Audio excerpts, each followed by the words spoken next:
Magandang araw mga kaibigan. Panibagong reaction video na naman tayo tungkol sa pagbili ni Daddy Frankie ng mga gamit sa bahay ni Kuya Oliver. Hindi dahil sa mamahalin ang mga gamit na binili nila, kundi dahil unti-unti nating nakikitang natutupad ang pangarap ni Kuya Oliver na magkaroon ng maayos at kumpletong tahanan. Kung mapapansin ninyo, hindi lang basta bahay ang ginagawa para kay Kuya Oliver. Pinaglalaanan din nila ng panahon na kumpletuhin ang mga gamit na kakailanganin niya sa kanyang araw-araw na pamumuhay. Isa sa mga unang ipinakita sa vlog ay ang napakagandang Cleopatra sofa o yung mahabang upuan na ilalagay sa sala. Sa unang tingin pa lamang, halata ng dekalidad ang pagkakagawa nito. Gawa ito sa matibay na kahoy at napakaganda ng disenyo. Para sa akin, hindi lang ito ordinaryong upuan. Isa itong kasangkapan na magbibigay ng ginhawa at magiging lugar kung saan makakapagpahinga si Kuya Oliver o makakatanggap ng mga bisita sa kanyang bagong bahay. Sunod namang ipinakita ang 4 na seater dining set. Isa ito sa mga pinakanagustuhan ko dahil napakasimple ngunit napaka-elegante ng disenyo. Gawa rin ito sa kahoy kaya alam mong matibay at pangmatagalan ang gamit. Dito ko naisip na napakasarap sigurong makita balang araw na kumakain si Kuya Oliver sa sarili niyang dining table kasama ang mga taong naging bahagi ng kanyang pagbangon. Bukod sa mga ito, may iba pang mga gamit sa bahay na inihahanda para kay Kuya Oliver. Habang pinapanood ko ang vlog, mapapansin mong hindi minadali ang pagpili ng mga kagamitan. Talagang pinag-isipan kung ano ang magtatagal at ano ang magiging kapaki-pakinabang sa kanya sa mahabang panahon. Ang talagang tumatak sa akin ay ang kalidad ng mga ibinigay. Hindi sila namili ng basta-basta. Halatang gusto nilang matiyak na ang mga gamit na mapupunta kay Kuya Oliver ay matibay, maganda, at magagamit niya sa loob ng maraming taon. Sa opinyon ko mga kaibigan, dito mo talaga makikita ang kahalagahan ng pagtutulungan.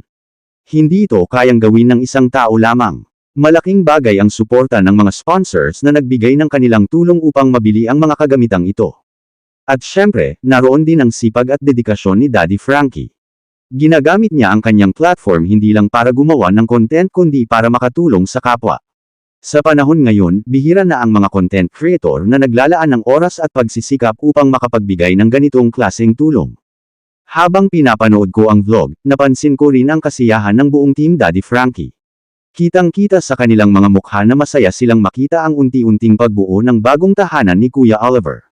Nakakahawa ang kanilang kasiyahan dahil alam nilang may isang tao na unti-unting nagkakaroon ng panibagong simula sa kanyang buhay. Para sa akin, hindi lang ito tungkol sa sofa, dining set, higaan, at iba pang kasangkapan.